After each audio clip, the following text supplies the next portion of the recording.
मोदी सरकार के दूसरे कार्यकाल का अंतिम बजट आज संसद में पेश हो रहा है। वित्त मंत्री निर्मला सीतारमण बजट को पेश कर रही है और मोदी सरकार के किए गए कामों की चर्चा कर रही है। हालांकि यह अंतरिम बजट है। इसके बाद बीजेपी ने यह दावा किया है कि जल्द ही उनकी नई सरकार का गठन होगा और उसके बाद पूर्ण बजट वो पेश करेंगे। नरेंद्र मोदी की तरफ से यह दावा किया गया है और इस वक्त जो बजट में बातें कही गई है हम उसकी चर्चा कर रहे हैं। वित्त मंत्री निर्मला सीतारमण ने अपने बजट भाषण की शुरुआत में ही बता दिया कि नरेंद्र मोदी सरकार का यह दूसरे कार्यकाल का जो अंतरिम बजट है, इसमें मोदी सरकार के द्वारा अब तक किए गए कामों की चर्चा की गई है। इस पूरे बजट सत्र के बारे में बताया जा रहा है कि इस पूरे बजट को लेकर वित्त मंत्री निर्मला सीतारमण जो अपना वक्तव्य रख रही है सदन के अंदर, उसमें उन्होंने बता रही है। वित्त मंत्री ने यह दावा किया कि 2047 तक भारत को विकसित देश बनाया जाएगा। वित्त मंत्री निर्मला सीतारमण ने बजट भाषण की शुरुआत में केंद्र सरकार के लक्ष्यों का जिक्र किया है। सबका विकास सबका विश्वास वाली मोदी सरकार की परिकल्पना की बात कही। उन्होंने कहा कि पिछले 10 साल ट्रांसफॉर्मेशन के रहे और देश की इकोनॉमी काफी तेजी गति से आगे बढ़ रही है। उन्होंने ये भी कहा कि हाल के दिनों में भारतीय अर्थव्यवस्था में काफी बदलाव देखने को मिला है। निर्मला सीतारमण ने कहा कि प्रधानमंत्री नरेंद्र मोदी ने जब साल 2014 में देश की सत्ता संभाली थी, तब सरकार के सामने कई चुनौतियां थी। जनता के हित में कई कार्यक्रम और योजनाएं बनाई गई ताकि अर्थव्यवस्था को मजबूती मिले और लोगों को रोजगार मिल सके। उन्होंने कहा है कि सरकार का समावेशी विकास पर फोकस है और सभी श्रेणियों और जनता के लिए सभी का विकास की बात की गई है।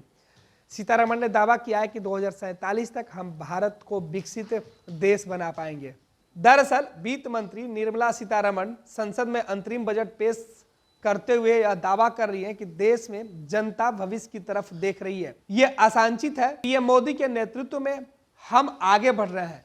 जब पीएम मोदी ने 2014 में काम शुरू किया, तब कई सारी चुनौतियों को हम देखे और उसे दूर करने का हमने प्रयास किया था और आज सबके सामने जो तस्वीरें भारत की दिखती है वो उसका नतीजा है कि प्रधानमंत्री की जो सोच है वो किस तरीके से धरातल पर उतरी है। आगे वित्त मंत्री का कहना है, हर घर जल, सभी के बिजली, गैस, वित्तीय सेवाएं एवं बैंक अकाउंट खोलने के लिए काम किया गया है।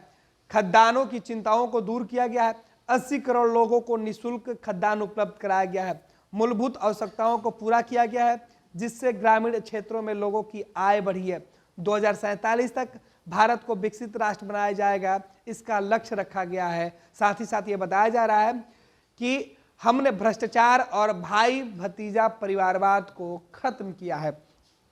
यानी इसे पूरे अब तक के जो भाषण के जो लबोलबाब निकल के सामने आया उसमें यही है कि पिछले 10 सालों में केंद्र की जो सरकार है, नरेंद्र मोदी की जो सरकार है, उसने जो अब तक काम किए हैं, लोगों के साथ जो उन्होंने वादा किया है और 2014 के पहले देश की जो हालात थी, उसके बाद जो समस्या निकलकर सामने आई, उन तमाम चीजों को लेकर अब जो तस्वीरें बदली है, इसका पूरा श्रेय नरेंद्र मोदी को जाता है। और जो लक्ष्य आने वाले वक्त में रखा गया है वो 2047 तक का लक्ष्य रखा गया है कि भारत जब 100 साल का हो जाएगा, आजादी के 100 साल मनाया जाएगा आजाद भारत का, उस वक्त जो तस्वीरें होगी वो पूरे विकसित भारत की तस्वीरें होगी।